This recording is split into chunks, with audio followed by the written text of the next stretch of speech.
Hi! నమస్తే. Welcome back to my channel Swathi vlogs. ఈరోజు నేను ఎగ్ ఫ్రై చేస్తున్నాను. చాలా టేస్టీగా ఉంటది. ఎలా చేసేసుకుంటున్నానో చూడండి. గిన్నె తీసుకొని నేను 4 ఎగ్స్ వేసుకుంటున్నాను. ఆ ఎగ్స్ మునిగేదాకా వాటర్ వేసుకుందామండి. గిన్నె పొయ్యి మీద పెట్టుకొని కల్లుప్పు వేసుకుంటున్నాను. మంచిగా ఉడుకుతాయి కోడిగుడ్లు ఉప్పు వేసుకుంటే. ఉడికిపోయినాయండి, తీసేసా నేను. వీటన్నిటికీ చక్కగా పెచ్చు తీసేసుకుందాం. చూసారా ఎంత నీట్‌గా వచ్చిందో? అసలెక్కడ కూడా పగలకుండా నీట్‌గా వచ్చాయి. అలా ఉప్పు వేసుకోవడం వల్ల అలా నీట్‌గా వస్తాయి. వీటన్నిటిని చక్కగా చెక్కలుగా కోసేసుకుందాము.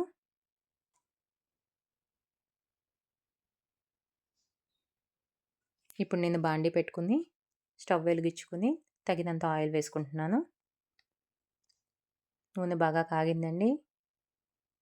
ఇందులో అన్ని చెక్కల్ని అలా వేసేసుకుందాం. ఒకదాని తర్వాత ఒకటి పెట్టుకుంటూ సర్దుకుందాము. ఇప్పుడు నేను ఉప్పు, కారం, పసుపు వేసుకుని పేస్ట్‌లా కలుపుకుంటున్నా. ఒక స్పూన్ ఉప్పు, కారం, పసుపు, ధనియాల పొడి, జీలకర్ర పొడి, కొంచెం వాటర్ పోసుకుంటూ ఒక చిన్న గ్లాసులో అర గ్లాసు వాటర్ పట్టుద్దంతే, అంతకన్నా ఎక్కువ పట్టదు. దీనికి ఇదే చాలా టేస్ట్‌నిస్తదండి ఈ ఫ్రైకి. అడుగునంతా వేగింది.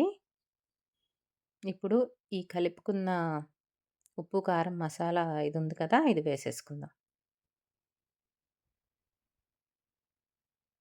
మొత్తం బాగా పట్టి చాలా బావుంటది టేస్ట్‌కి. వీటన్నిటిని ఒకసారి తిప్పేసుకుందాము. అటు కూడా బాగా పట్టాలి కదా! చాలా టేస్టీగా ఉంటదండి. పొద్దున్నే పిల్లలకి లంచ్ బాక్సుల్లోకి చాలా స్పీడ్‌గా అయిపోద్ది. మీరు కూడా ట్రై చేయండి. నా వీడియో గనక మీకు నచ్చినట్లయితే లైక్ చేయండి, షేర్ చేయండి, సబ్స్క్రైబ్ చేయండి. Thank you for watching.